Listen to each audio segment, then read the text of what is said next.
ময়মনসিংহের গফরগাঁও উপজেলার যশোরা ইউনিয়নের কুশরাপুর গ্রামে মজিবুর ব্রিজ সংলগ্ন করুণার মোড় ও মাদানী মোড় এলাকায় জমি বিক্রির টাকা নিয়ে প্রতারণার অভিযোগ উঠেছে হানিফা নামে এক ব্যক্তির বিরুদ্ধে।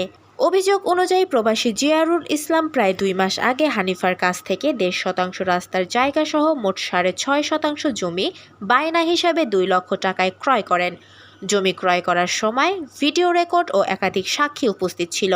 কিন্তু টাকা নেওয়ার পরও হানিফা বিভিন্ন অজুহাতে জমি বুঝিয়ে দিচ্ছেন না বলে অভিযোগ উঠেছে।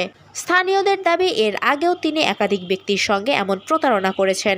ভুক্তভোগী পরিবার ও এলাকাবাসী অভিযুক্তের দৃষ্টান্তমূলক শাস্তির দাবি জানিয়েছেন।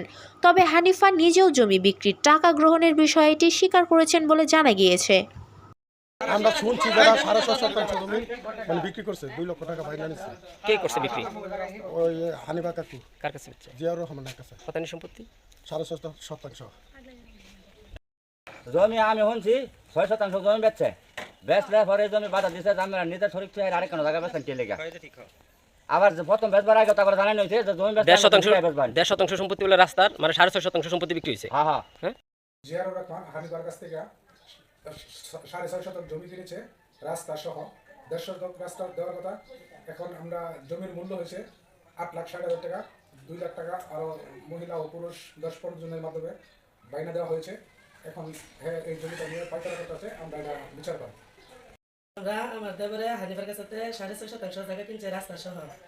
এখন আমরা 2 লাখ টাকা বাইনা দিচ্ছি, 8,60,000 টাকা জমির মূল্য। এখন আমরা কলা দিতেছে না, মানুষকে আন্দোলন করতেছে।